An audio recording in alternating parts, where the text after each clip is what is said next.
Bienvenue dans Objectif Tech, un podcast de Capgemini France. Bonjour et bienvenue dans Durable, une émission d'Objectif Tech, le podcast produit par Capgemini qui tend le micro à celles et ceux qui portent la voix du changement dans leur entreprise, en direct du studio 147. La résilience d'une supply chain ne se mesure pas seulement à sa capacité à surmonter les crises géopolitiques, à s'adapter à la conjoncture économique ou à se conformer à une nouvelle réglementation. La nouvelle donne climatique vient redistribuer les cartes dans un monde où la raréfaction des ressources, combinée aux attentes d'une nouvelle génération de consommateurs, ajoute une pression supplémentaire sur l'approvisionnement et sur le commerce. Les entreprises doivent se rendre à l'évidence, tous ces bouleversements, toutes ces instabilités deviennent la norme. Mais les entreprises sont-elles prêtes? Et surtout, comment fédérer l'ensemble des parties prenantes de la chaîne de valeur pour répondre aux besoins de mesurer et de réduire les impacts environnementaux, sociaux et sociétaux. Avec nous aujourd'hui en plateau, deux experts du sujet pour explorer le champ des possibles et nous aider à décrypter ce qui se joue en ce moment. Bonjour à nos deux invités. Hélène Valade, tu es directrice développement environnement du groupe LVMH et Xavier François, tu es directeur de la supply chain et des achats du groupe Bell. Et puis bonjour aussi à notre chroniqueur Thomas Ruodel qui nous rejoindra dans quelques instants. Et bienvenue.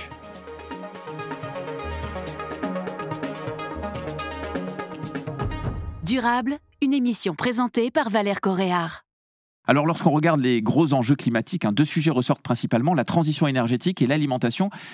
Xavier François, tu es directeur de la supply chain et des achats donc, du groupe Bell. Quels sont les défis les plus importants auxquels l'industrie agroalimentaire doit faire face aujourd'hui? Quand on regarde à 2050, la planète devra nourrir 10 milliards de personnes, donc avec des défis effectivement qui sont pluriels. Alors on pourrait effectivement citer l'instabilité géopolitique déjà, avant de parler de défis effectivement climatiques. Le stress hydrique, l'érosion des sols sont autant de sujets, de défis que nous allons et que nous devons aujourd'hui relever, avec le besoin de construire un nouveau modèle agroalimentaire, notamment qui s'appuie sur davantage de positivité pour tous, pour l'écosystème en particulier, avoir une nourriture plus saine et puis bien sûr plus durable. Donc c'est autant de défis qui sont devant nous. Géopolitique en premier. Géopolitique, pas que, géopolitique, climatique. Mais dans la liste, c'est vrai que c'est le premier qui est venu parce que ça tense, quoi. C'est vraiment un gros sujet actuellement. C'est effectivement le sujet d'actualité, mais qui ne doit pas effectivement éluder et mettre de côté les enjeux géopolitiques et bien sûr climatiques qui sont devant nous. Et ça, c'est vraiment des enjeux agroalimentaires, bien sûr. Mais Hélène Valade, donc, tu es directrice développement environnement du groupe LVMH. Le luxe est aussi confronté à ces défis énormes. Le luxe, comme toutes les entreprises, j'ai envie de dire que les enjeux aujourd'hui qui sont liés aux conséquences du réchauffement climatique, dont on voit déjà les preuves et qui pèsent à la fois sur les ressources en eau, sur les ressources en biodiversité, affectent l'ensemble des entreprises. D'où cette idée de contribution à des enjeux qui nous dépassent tous, en mettant sur la table un certain nombre de solutions pour s'adapter ou réduire des impacts. Et en effet, le luxe, et notamment LVMH, a cette particularité d'avoir une interconnexion, une interaction avec la nature extrêmement forte. Il n'y a pas de champagne sans vignoble et donc sans raisin, il n'y a pas de parfum sans espèces végétales, il n'y a pas de robe sans soie ou sans coton, etc., etc. Donc ce lien, il est intrinsèque, et je pense qu'on doit honorer la nature en essayant de trouver des solutions qui la protège, qui la préserve. Et c'est un peu ça, ce qu'on a appelé d'ailleurs chez LVMH le luxe nouveau. C'est un enjeu de RSE, mais c'est aussi un enjeu de survie des business. Mais c'est un enjeu de business. Vous voyez, moi, on arrive à un moment là où je ne sais plus très bien ce que ça veut dire que RSE. Si ce n'est la responsabilité de l'entreprise et donc la responsabilité de la pérennité de son business, tout ça dans un corpus de valeurs éthiques extrêmement fortes. Mais c'est ça le sujet, c'est comment faire en sorte que on s'adapte et que le business s'adapte à cette nouvelle donne en fait. Et on est là, les entreprises notamment, pour avoir des solutions, pour avoir cette capacité entrepreneuriale qui fait qu'on prend des risques, qu'on innove. Donc je pense qu'on a une très belle carte à jouer collectivement en ce moment, oui. Vos périmètres respectifs à tous les deux, Xavier François et Hélène Valade, concernent un très large secteur d'activité, un périmètre important dans lequel les problématiques d'ailleurs ne sont pas toujours les mêmes. Hélène, comment identifier les déficiences, les tensions aussi des chaînes d'approvisionnement et quels moyens pour y remédier ? Alors, En effet, c'est énorme chez LVMH parce qu'il y a plusieurs types de filières d'approvisionnement étant donné qu'il y a différents types de secteurs. Donc on a l'alimentation avec les hôtels, on a bien sûr parfums et cosmétiques, toute la filière végétale, mode et maroquinerie, montres et joaillerie, où on a toute cette filière aussi de métaux et de métaux précieux. Et je pense que le plus important, c'est d'être en capacité de tracer ces chaînes de valeur, c'est-à-dire d'aller se doter des outils qui vont permettre de connaître l'origine d'une matière première, non pas simplement au pays, mais à la région, voire pour certains à la parcelle, ce qu'on appelle du champ à la boutique. Et c'est ça vraiment ce qu'on est en train de faire, c'est-à-dire cartographier l'ensemble de ces chaînes d'approvisionnement et donc d'en évaluer le risque, et le risque notamment de transition environnementale qui peut affecter ces chaînes d'approvisionnement. Et là, on travaille avec différents types de scénarios d'évolution du dérèglement climatique. On en tire les conséquences pays par pays sur nos chaînes d'approvisionnement et on se rend compte, en effet, que dans certains endroits, je pense notamment à l'Australie, où l'élévation des températures est particulièrement forte, mais aussi en Asie, en Amérique du Sud, où il y a des vrais risques sur nos chaînes d'approvisionnement traditionnelles. Et c'est ça qui va nous permettre de passer à l'action, soit d'aller trouver des solutions avec nos fournisseurs pour les aider à transitionner, entre guillemets, soit à éventuellement envisager d'autres sourcings responsables pour nos chaînes d'approvisionnement. Xavier François, tu es directeur de la supply chain et des achats du groupe Bell. Comment est-ce que vous mesurez justement tout ça? Comment vous suivez les évolutions? Vous appelez ça la double focale notamment, je crois. Oui, effectivement, on a une chose qui nous rejoint effectivement avec LVMH, en fait, c'est l'empreinte internationale qu'on peut avoir, parce qu'on opère aujourd'hui dans 31 usines, dans 15 pays, on distribue nos produits dans 120 pays, et je pense qu'effectivement la complexité, c'est d'avoir une empreinte, de gérer une empreinte internationale. Et quand on parle, et la façon dont le groupe Bell en fait le regarde, effectivement, on utilise double focale. En fait, il y a presque une double focale. Première double focale aujourd'hui, c'est appuyer notre modèle, notre croissance sur la rentabilité, mais également la durabilité. On ne peut pas effectivement séparer les deux sujets, mais on doit effectivement les concilier autour d'un projet commun et partagé. Ça, c'est le premier élément. Donc, construire notre modèle sur ce qu'on appelle deux jambes, la durabilité et la rentabilité. Le deuxième point également, c'est gérer le court terme et le long terme. Parce que le court terme, effectivement, on a des enjeux de pouvoir assurer notre croissance, aller chercher effectivement de la performance et en même temps rester complètement cohérent avec nos engagements RSE, sociétaux, environnementaux qui sont très forts. Et en même temps, gérer le long terme. On a une entreprise familiale qui a vocation effectivement à construire un modèle résilient. Et la résilience passe effectivement, encore une fois, par concilier rentabilité et durabilité. On parle de plus en plus adaptation face à ces enjeux. C'est vrai qu'il y a eu une période où on parlait de bloquer cette évolution, notamment climatique.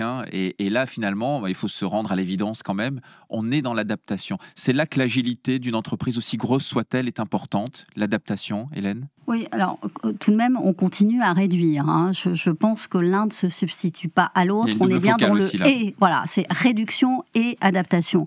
Mais en effet, c'est très complexe. Mais quand je vous parlais tout à l'heure de solutions, je pense qu'il y en a plein pour à la fois réduire des impacts et s'adapter. Je pense notamment à l'agriculture régénératrice. Vous savez, c'est ces nouvelles pratiques agricoles qui permettent justement de préserver la qualité du sol. Et un sol vivant, c'est un sol qui va capter du carbone, qui va retenir l'eau. Et donc, l'idée, c'est d'accompagner nos agriculteurs, les éleveurs aussi, dans cette transition vers l'agriculture régénératrice.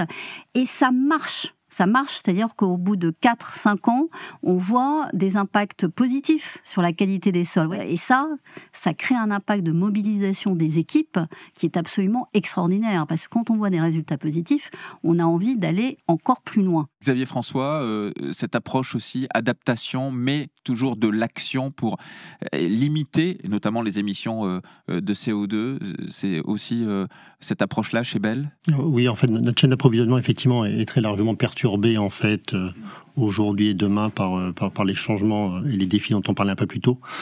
avec 2 axes qui nous occupent. Le premier point, c'est rendre nos chaînes d'approvisionnement existantes plus résilientes. Donc c'est l'enjeu que l'on a, donc notamment s'assurer que l'on développe du multisourcing, qu'on puisse s'appuyer sur des bassins typiquement de production, laitiers ou fruitiers qui soient pluriels. Et le deuxième enjeu pour nous, c'est effectivement développer de nouveaux bassins. On voit que certains bassins d'alimentation peuvent être à risque demain, donc c'est comment développer typiquement sur le fruit, typiquement sur le lait, développer également et accompagner le développement de nouveaux bassins. Ou parfois, lorsqu'on opère également sur des géographies sur lesquelles ces bassins n'existent pas, typiquement en Afrique ou en Asie, où on est en croissance.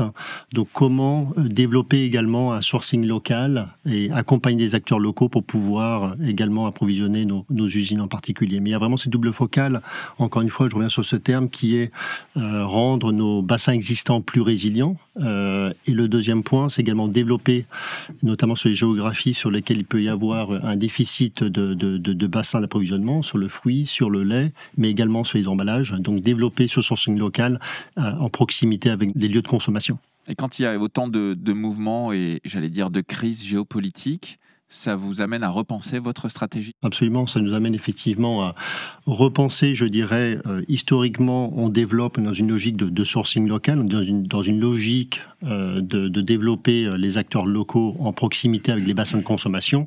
Donc là, ça nous renforce de nos convictions et ça nous oblige effectivement à accélérer certains mouvements, certains développements d'acteurs locaux. Hélène, pour rappel, tu es directrice développement environnement du groupe LVMH. Finalement, donc, l'enjeu, c'est de créer, développer des nouvelles filières locales, aussi un peu moins sujettes peut-être à cette volatilité internationale. Alors, on a un modèle un peu différent de celui de Bell, c'est-à-dire qu'on fabrique, on produit en France et en Italie quasiment totalement. Et donc, on a besoin pour cette production, dans nos ateliers, dans nos unités de production des parfums, par exemple, d'un certain nombre de matières premières qui, elles, viennent de différents endroits du monde. Et puis, on vend nos produits partout dans le monde. Donc, la question, elle est peut-être un peu différente pour nous. Elle est plutôt d'aller sécuriser les lieux d'approvisionnement dans lesquels nous sommes, parce qu'on a besoin de matières naturelles très rares pour fabriquer les produits qui sortent de nos maisons. Et donc, les directions qu'on prend, c'est plutôt d'accompagner les territoires donnés pour passer à cette transition environnementale, ce qui fait qu'on accepte très souvent ce qu'on appelle des prix premium, c'est-à-dire un peu plus élevés pour accompagner les agriculteurs, les éleveurs dans la transition environnementale. Il y a une autre chose qui, évidemment, serait si elle était possible, serait extrêmement intéressante, c'est de réindustrialiser certaines filières. En France, je pense notamment à la culture du lin. Je pense aussi, et ça c'est peut-être un point commun avec mon voisin, à toute la filière laine. La laine française, c'est quelque chose qui existait.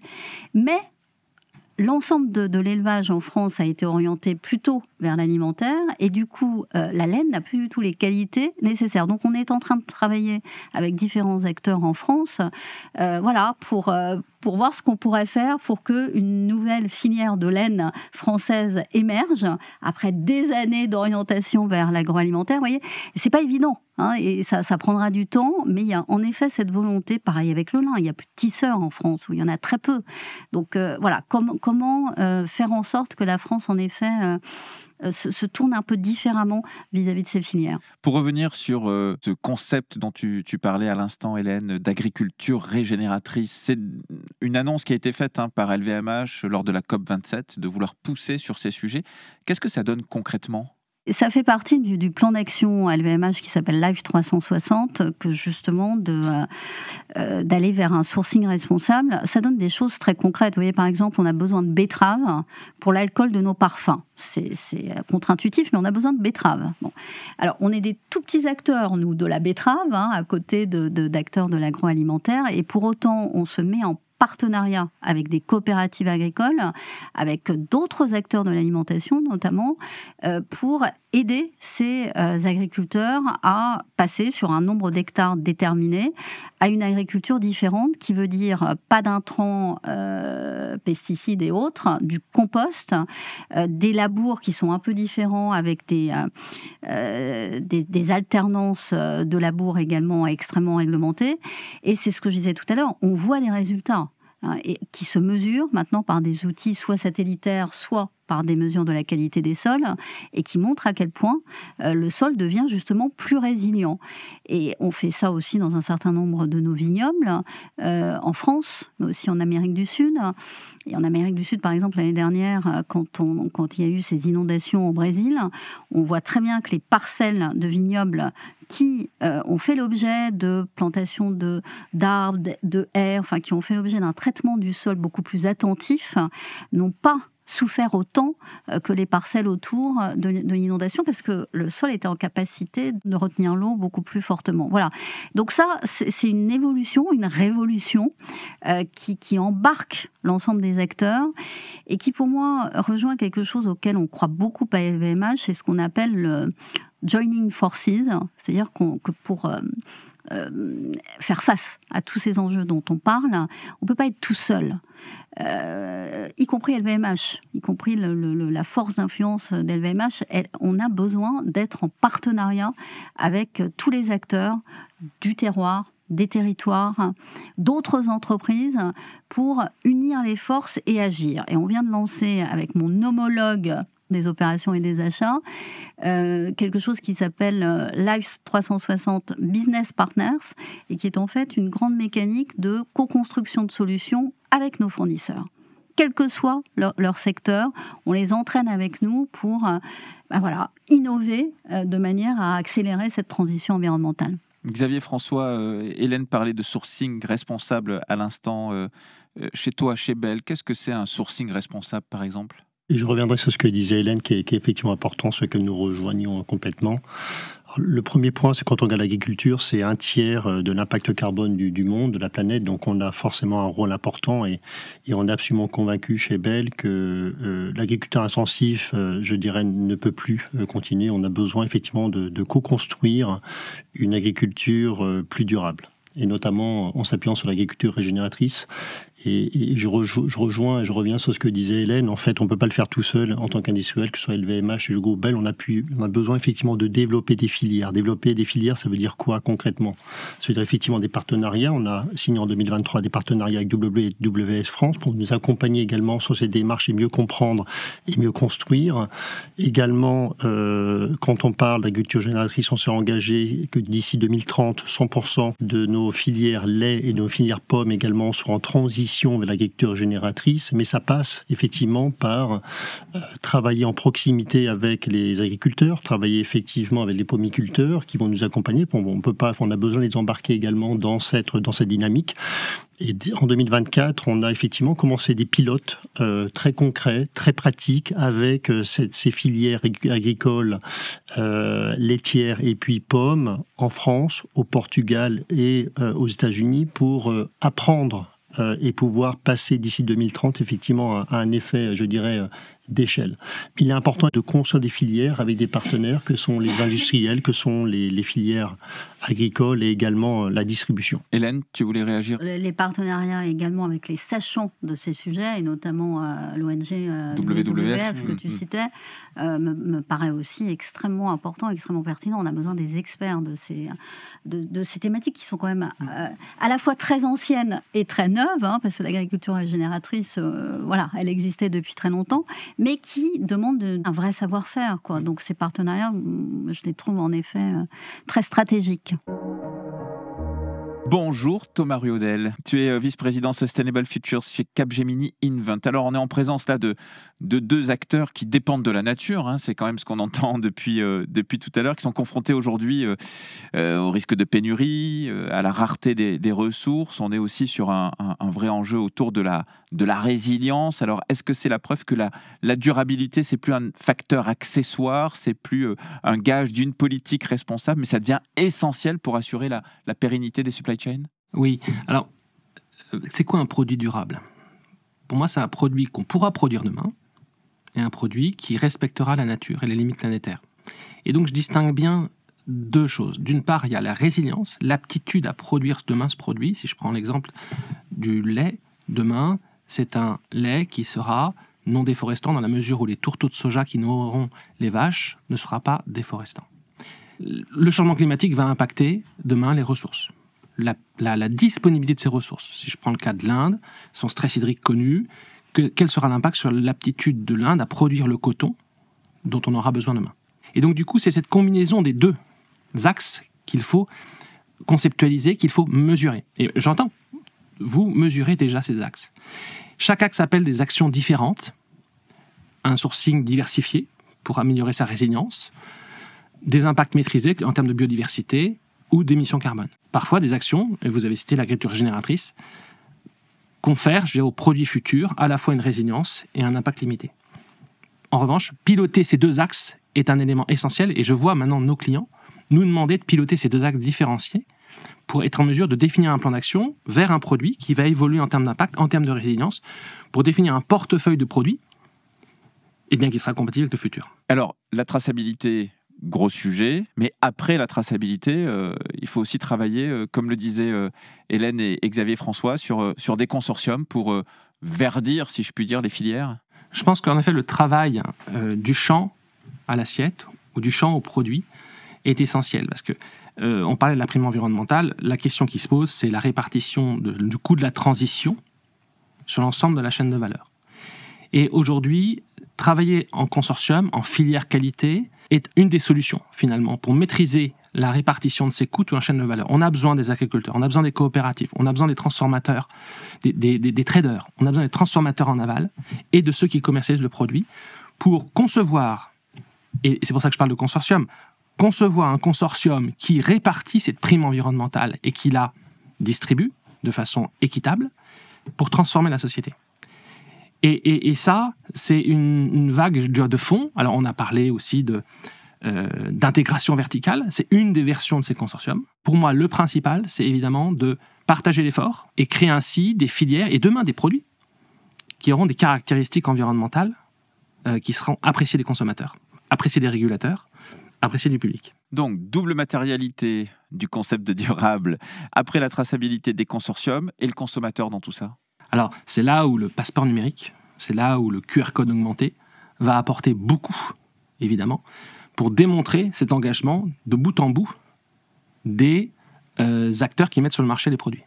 Et donc, ce QR code augmenté est introduit par la réglementation, mais souvent une source de différenciation. C'est un QR code qui va apporter des éléments auprès du consommateur. Quel label justifie de la traçabilité et du bien-être animal, par exemple, ou du caractère non déforestant de certains produits, la provenance des produits. C'est une réponse au régulateur, donc la réglementation RDUE sur les produits non déforestants, le devoir de vigilance. C'est aussi demain un QR code qui permettra l'affichage environnemental des produits, et aussi auprès des investisseurs, parce que finalement un QR code, c'est la démonstration, si je prends des termes techniques, de l'engagement SBTI ou SBTN des acteurs de la chaîne. Donc, en effet, le QR code augmenté, c'est la touche finale, je dirais, qui va permettre au consommateur de choisir son produit de façon, je dirais, réfléchie, et peut-être de payer cette fameuse prime environnementale qui permet ensuite de financer la transition. Merci beaucoup, Thomas Rodel. Je le rappelle, tu es vice-président Sustainable Futures chez Capgemini Invent. Alors, Hélène, peut-être pour rebondir sur cette place du consommateur, je le rappelle, tu es directrice développement environnement du groupe LVMH, parler rapidement du lancement de Nona Source qui s'inscrit dans cette idée, celle de ne pas rompre le fil entre fournisseurs, créateurs et consommateurs. Ouais, juste avant, une définition de la durabilité un peu différente. La durabilité, c'est aussi un produit qui dure dans le temps. Et donc, on n'est pas chez LVMH dans l'obsolescence programmée. C'est-à-dire un produit qui est sur le marché dure éternellement, j'ai envie de dire, parce qu'on le passe de génération en génération. Et donc, la première chose à faire pour être dans cette durabilité, c'est la capacité à réparer. Voilà, donc nous, on a développé pour l'ensemble des maisons de LVMH des services de réparation qui ne sont plus cachés, mais qui se donnent à voir dans les boutiques. Parce que derrière, il y a des savoir-faire qui sont extrêmement différents pour réparer nos produits. 10 millions de produits réparés, ou bien avec des recharges, ou bien avec des reprises l'année dernière. Donc c'est une vraie économie différente qui est en train de se mettre en place. Et en effet, vous avez raison, toute cette circularité, elle doit impacter le lien avec le consommateur, le lien avec, je ne sais pas moi, des tissus endormis, des produits qui n'ont pas été vendus, etc. Comment fait-on pour leur donner ce qu'on appelle, nous, une seconde vie ? Et l'exemple de Nonasource est assez illustratif de cela. C'est une plateforme de revente des tissus qui ne servent plus dans un certain nombre de nos maisons de mode et qui sont donc revendus sur cette plateforme à d'autres maisons ou bien à l'extérieur, à des jeunes designers notamment qui n'auraient pas pu acheter ces tissus de cette qualité au prix du marché, donc ils achètent moins cher chez Nonasource, et qui contribuent, par leur création après, à véhiculer l'idée d'une durabilité dans les tissus et dans les manières de faire, qui est en même temps désirable. Et ce lien, moi, me semble capital, qui fait évoluer les codes du beau, de la beauté. Qu'est-ce qui est beau ? Est-ce que c'est quelque chose qui est super parfait, lisse, etc. Ou est-ce que c'est quelque chose qui a des aspérités ?